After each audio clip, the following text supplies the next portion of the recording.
കോടികൾ മുടക്കി നിർമ്മിച്ച മഹാരാഷ്ട്രയിലെ ഛത്രപതി ശിവജിയുടെ കൂറ്റൻ പ്രതിമ ഉദ്ഘാടനം കഴിഞ്ഞ മാസങ്ങൾക്കുള്ളിൽ നിലം പതിച്ചതിന്റെ നാണക്കേട് മാറും മുൻപേ ഇതാ ഗുജറാത്തിലുള്ള ലോകത്തിലെ ഏറ്റവും ഉയരം കൂടിയ പ്രതിമയായ സർദാർ വല്ലഭായ് പട്ടേലിന്റെ സ്റ്റാച്യു ഓഫ് യൂണിറ്റിയിലേക്കുള്ള റോഡ് തരിപ്പണമായി എന്നുള്ള വാർത്തയാണ് ഇപ്പോൾ പുറത്തുവരുന്നത്. ഗുജറാത്തിൽ കുറച്ചു ദിവസമായി പെയ്യുന്ന കനത്ത മഴയിലാണ് റോഡ് തവിട് പൊടിയായത്. പൊട്ടിപ്പൊളിഞ്ഞ് ഗതാഗത യോഗ്യമല്ലാതായ റോഡിന്റെ ദൃശ്യങ്ങൾ സമൂഹ മാധ്യമങ്ങളിൽ ഇപ്പോൾ വൈറലാണ്.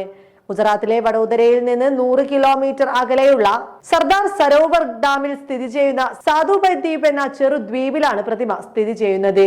ഇവിടേക്കുള്ള റോഡാണ് തകർന്ന് തരിപ്പണമായത്. ബദോയ് റോഡിലെ രാജ്വി ക്രോസിംഗിന് സമീപമുള്ള ഹൈവേയിൽ വലിയ വിള്ളലുകൾ രൂപപ്പെട്ടതിനാൽ അപകടങ്ങൾ തടയാൻ റോഡ് അടച്ചിടേണ്ടി വന്നിരിക്കുന്നു. റോഡിന്റെ മറുവശം ഗതാഗതത്തിനായി തുറന്നു കൊടുത്തിട്ടുണ്ട് എന്ന റിപ്പോർട്ടുകളും പുറത്തുവരുന്നുണ്ട്.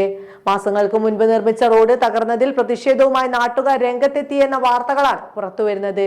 സ്റ്റാച്യു ഓഫ് യൂണിറ്റി സന്ദർശിക്കുന്നവർ ഇതുവഴി പോകുന്നതിനാൽ ഈ റോഡ് തിരക്കേറിയതാണ്. 2018 ഒക്ടോബർ 31 പ്രതിമ പ്രധാനമന്ത്രി രാജ്യത്തിന് സമർപ്പിച്ചത്.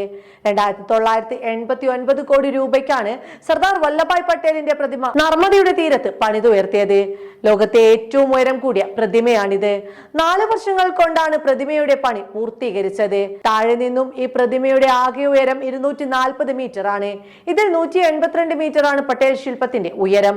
ഉരുക്കുകൊണ്ടുള്ള ഘടനയിൽ പ്രബലിത സിമന്റ് കോൺക്രീറ്റ് ഉപയോഗിച്ചാണ് പ്രതിമ നിർമ്മിച്ചിരിക്കുന്നത്. പുറമെ വെങ്കലം കൊണ്ട് പൊതിഞ്ഞിരിക്കുന്നു. എന്തായാലും പട്ടേൽ പ്രതിമയിലേക്കുള്ള റോഡ് തവിട് പൊടിയായതിന്റെ വീഡിയോ ദൃശ്യം നമുക്കൊന്ന് കാണാം.